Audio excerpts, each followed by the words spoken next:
Weird look. That is a weird look. It's not a weird look. That look right there is weird. You're weird. Well, I already know that, but... Welcome to another episode of Co-Founders. This is Alex Mont-Roses, and we have... Lisa Mont-Roses. Alrighty. So, we've been watching a lot of shows lately. Yeah. Because that's what we do at night. We watch like half a show and we fall asleep. And then we always watch the same show about 15 times before we finish it, which is funny to me. I know, but it's the life. It is. We have good intentions to watch a whole episode, but then we just end up going to bed. So with that said, so the topic for today, which is I think a really interesting one, is artificial intelligence, machine learning, and is your job or somebody's job at risk, right? And if you're a founder of a business, how are you kind of getting ahead of the curve when it comes to artificial intelligence and what that's causing to multiple industries, right? As things are getting more automated.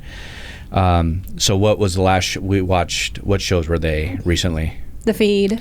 The Feed, which just came out on Prime. Yeah. And what's the background on that? Well, we're only on episode one. But what's the gist of? Still slightly confused, but yeah. But I think it's intended. I'm going to say it all wrong because I may be overly confused. I feel like I need to get a few episodes in, but I mean, it's basically you're connected to the internet. I don't know. They haven't quite revealed. Is it a chip? Is it a whatever it is? Yeah. But you can basically say I'm on, and then you're online, and anybody can see what you do, or you can say you're off. Yeah. But the overarching parents of the feed can still see what you do at any time. Like they have access to that. So that's as far as we've gotten. Yeah. Except it's glitching already. That's where the show's going. Is the feed is glitching. The feed.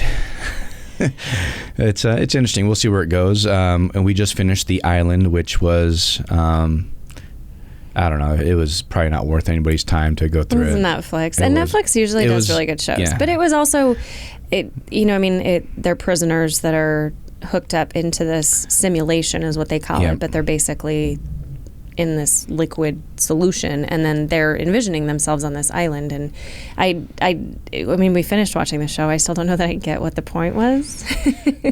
But still, it was and it was an experiment, they called it. You know what I mean? The prison did an experiment on death row inmates. Right. And, but through a simulation kind of thing. And it was done in, it was futuristic, right? Because in the sense of the buildings at the end of the show, I don't know, 2030 or 2050, 2100, whatever, 2100. We're just going to do a show. We're going to do a TV show review. That's what this episode is. But no, this gives background because we're seeing a lot of shows that are coming out with a lot of these ideas, right? And why are they coming, right? I mean, nothing different than... Yes, and this is totally down a different tangent, but it's funny to me that like all of the futuristic shows of the past... Mm-hmm. are all kind of set in the 2020 era. So like all of what everybody used to think the world was going to be like is way off. Yeah. What one was it most recently? I want to say Terminator, but I feel like that's wrong. But it was something that was like in 2019. Blade Runner, maybe that's what it was. And it's like, this wasn't the world, what they envisioned the world to be like in the future. So it'll be interesting to see. A lot of the shows that are coming out now that we watch anyway are futuristic. What is the world going to be like? And it revolves around technology. Right. It'll be interesting to see if we get there. Yeah. And the more interesting part about that, I'm full of interesting today, but I think it's that it's all around this technology, but it's not a positive thing for any of them. I haven't seen, in Black Mirror is another show that does a lot of like the technology stuff. Yeah. But it's more of the negative side of where people think we're going with technology, not the positive side. And I think it can be both. Right. Obviously. But I think the world and our society especially is feeling more the negative impact of being connected all the time. Yeah, because it's a more interesting thing to do a movie on, right? On how it all goes downhill, right? That's what gets people to. That's why Terminator was so good, because Skynet and the bots took over. People don't want to watch the success of the internet. People don't want to watch the the bot coming to your house and cleaning your house and all that. I want to watch that. So, And then, on top of the shows, right, there's been also, Netflix has a good one. I just watched the documentary called The Fourth Citizen. You didn't watch that one, but I did. It was a whole Edward Snowden kind of thing. So anyhow, so we're getting to the point of like, so there's all these things going on, right? And with regards to what the future holds around artificial intelligence or machine learning. And this goes back to really kind of a law that's called Moore's Law, right? So Moore's Law, Gordon Moore was, I think, a founder of Intel, or was one of the founders of Intel back in 1965. And he mentioned that, every 24 months, in essence, the amount of transistors doubles, or like chip sizing, not necessarily chip sizing, but the amount of transistors doubles every 24 months. So if you think of, I know, and that's really technical, but if you think of back in the 60s, they had like 10 transistors per chip. Okay. So you think now, we have a phone in our hand. Well, now the chip transistors are up to about 10 billion transistors per chip. Think about that. So 10 from 1960 to 10 billion.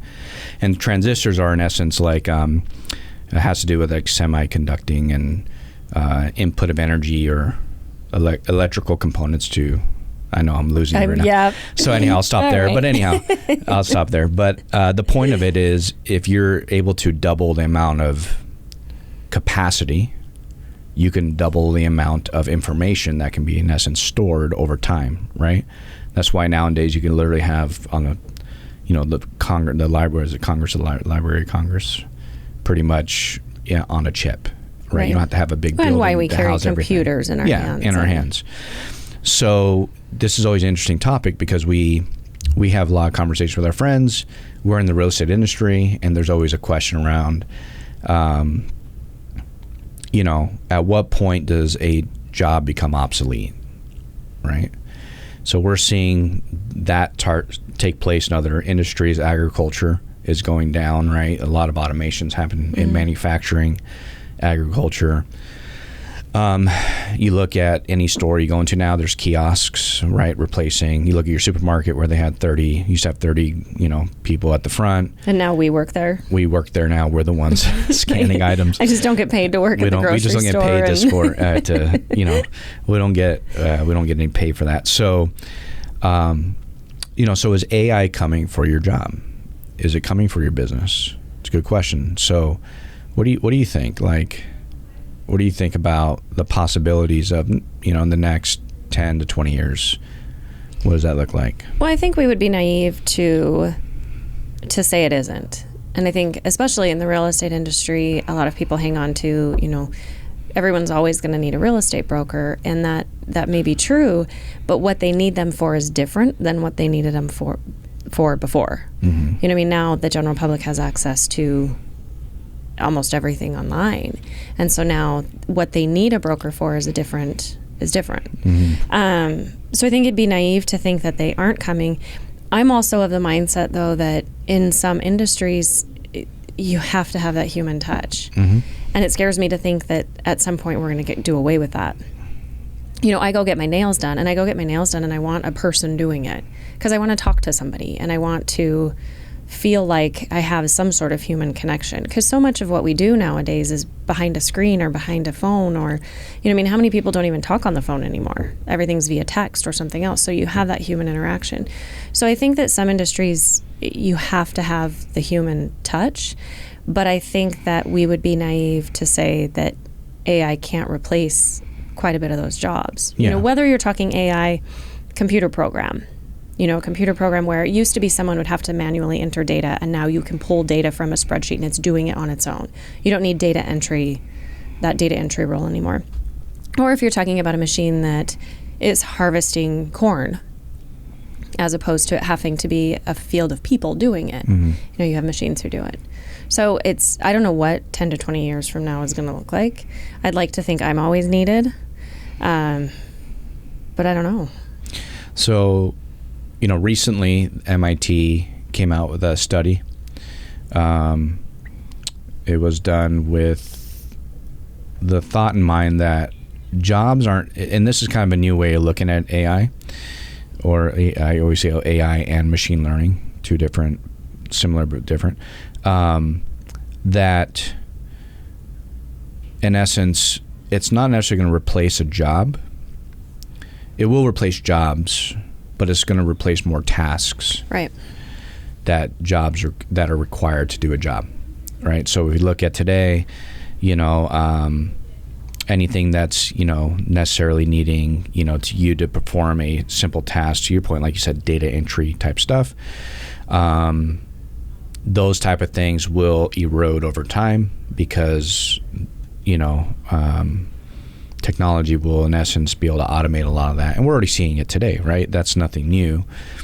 I think the magazine Wired also came out with a very similar article as well, where, they were saying, in essence, artificial intelligence I think what people tend to forget is they say, well, they've been saying this since, I know especially within the real estate world, you'll talk to agents that have been around for a while, and they're like, well, they said that computers will take our jobs. They said that all these things, they've been hearing it forever. Mm-hmm. You just mentioned something very interesting about your nails, right? I think people also forget that the generations coming up are also living in a different world. You might want to talk to the nail lady, but 2 generations from now, are they going to want to talk to the nail lady? That's a different way of thinking. You at 90 years old, 80 years old, are going to be complaining that there's no nail lady to talk to when everybody else is going about their business, putting their nails in some machine, and then all of a sudden in 2 seconds it's done, and they walk out and they leave, right? So because that's the way that they're accustomed to operating in the world. Our kids, I guess that concerns me. But that's just the way. Well, I know, but that's where all these shows are going too. Is that we're moving to a world like it was even, and I think WALL-E. If you ever saw WALL-E, the Disney movie, that was one of the first. No, I didn't see that. Name a cartoon. I've seen it. I have too many kids. So do you, though. We have the same amount of kids. We do, but I never saw WALL-E. I wasn't into WALL-E. Anyway, it was set in the future, but it was all of the people were basically living in these pods, and the world just came to them. So they were all fat. Like they all got to the point where like they couldn't move physically anymore. And like it's funny, right? But that's. Yeah, I don't see it going there. But yeah, it's you know what I mean. But think about it though. You won't like it, but the generations coming, that's what they're going to know life to be, right? So it's going to be normal. The point I'm making is so you go back to like. Today, if you think of tasks and jobs, people, they've been saying this for a long time, like, oh, they'll never, be able to replace. Real estate's just because what we know and business, but real estate for the sake of the example. So, they've been saying this forever, right? So it went from like your MLS was a book, then it became computerized or digitized, to the point where, now then you have the Zillows of the world telling people what their houses are worth. Then you have the battle between an agent and Zillow saying Zillow's always wrong, but it's funny because they pay money to Zillow. It's such a weird world we live in within the real estate industry, because for all this battle between back and forth with Zillow and the agent, yet the agent still pays Zillow a lot of money, yet Zillow's wrong on, valuations, right? But that's because if you think of like in the 60s, artificial intelligence was like more of like scholastic academia type of thinking, right? Of like what the future could be, papers written, all that.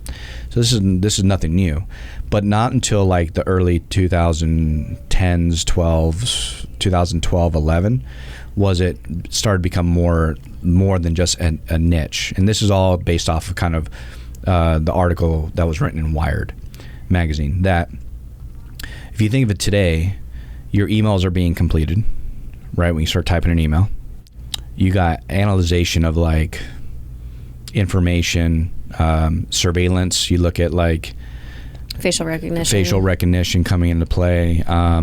They even have it out to the point where artificial intelligence is deciding prison sentences through algorithms.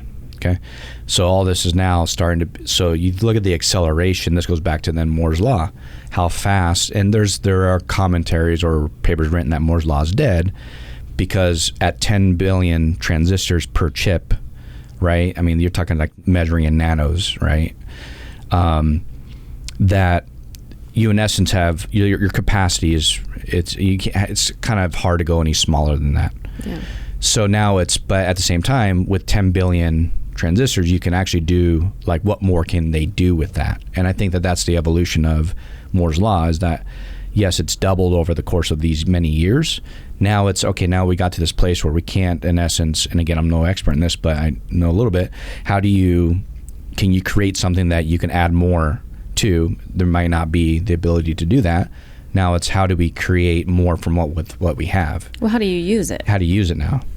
So if you look at that, and you look at, then we go back into the real estate world. So all this ties in the sense of, we have moved so fast into like this world from, gosh, was it 10 years ago, Facebook, the amount of data centers, right? And you think of a data center, because I used to be in that space, right? And data centers are, it's real estate. You have to buy real estate. And you have data centers that you're talking in the scope of like football fields that are being built, right? I mean, and that are housing millions of servers, okay, or thousands of servers, whatever. So over time, 10 years ago, we didn't have the demand for more, infrastructure needed. We do now.